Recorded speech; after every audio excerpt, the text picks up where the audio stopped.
حامدا و مصلیًا اما بعد، مشکلات اور پریشانی کا آنا اللہ کی ناراضگی کی دلیل نہیں ہے، بلکہ ہو سکتا ہے اللہ تبارک و تعالی بندے سے راضی ہے، وہ چاہتا ہے کہ بندہ میری طرف متوجہ ہو، صبر کرے، اس کے اوپر میں اس کو ثواب دوں۔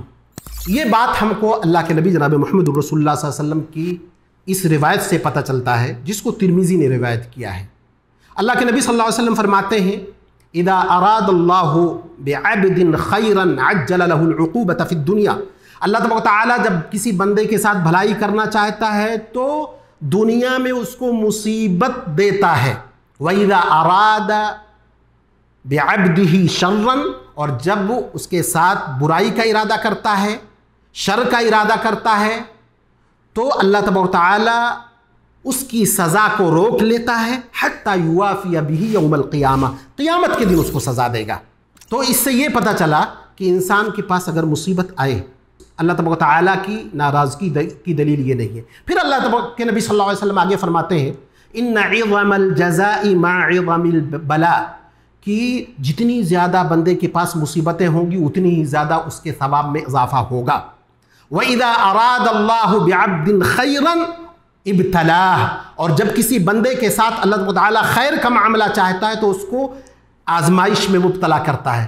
فَمَنْ رَضِيَ فَلَهُ الرِّضَى، تو جو شخص خوش ہوتا ہے اللہ اس سے خوش ہوتا ہے۔ وَمَنْ سَخِطَ فَلَهُ السَّخْطُ، جو شخص ناخوش ہوتا ہے اللہ اس سے ناخوش ہو جاتا ہے۔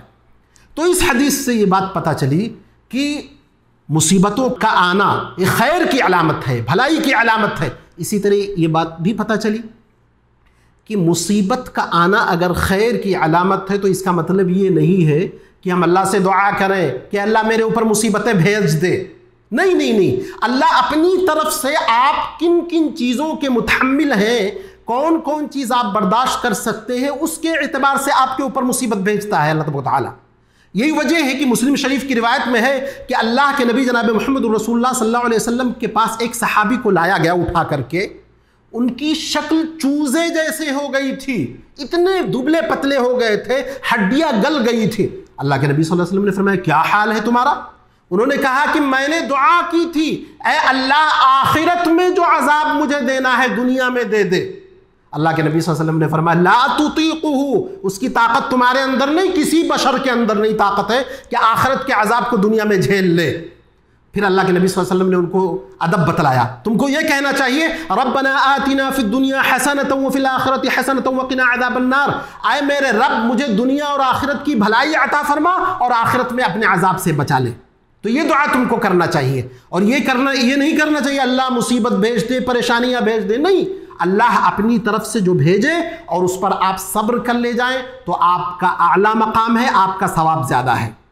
اسی طرح جب بندہ آخرت میں اپنے ثواب کو دیکھے گا تو بالکل وہ اچنبھے میں پڑ جائے گا، بڑا تعجب اس کو ہوگا، یہاں تک کہ حدیث میں آتا ہے کہ وہ اپنے ثواب کو دیکھتے ہوئے سوچے گا اے کاش اللہ کے راستے میں میری چمڑیاں کاٹ دی جاتی، چاقو سے میرے چمڑے کو چھیل دیا جاتا، اس کو کاٹ دیا جاتا۔ یہ حدیث میں آیا ہوا ہے، اللہ کے نبی صلی اللہ علیہ وسلم نے فرمایا ثواب کا اتنا اعلیٰ مقدار اور اتنا زیادہ ثواب اللہ تبارک و تعالیٰ صبر کرنے والے کو دے گا قیامت کے دن۔ تو ہم کو صبر اپنانا چاہیے اور ہر مصیبت میں اپنے آپ کو ثابت قدم رکھنا چاہیے۔ یہ اللہ کے نبی جناب محمد رسول اللہ صلی اللہ علیہ وسلم کے پاس سے ہم کو تعلیم ملی ہے اور یہ ادب ہم کو سکھلایا گیا ہے۔ اللہ تبارک و تعالیٰ سے دعا ہے کہ اللہ تبارک و تعالیٰ ہم کو اپنے ان بہترین بندوں میں سے بنائے جو مصیبتوں پر صبر کرتے ہیں۔ اللہ رب العزت ہم کو صابر و شاکر بنائے۔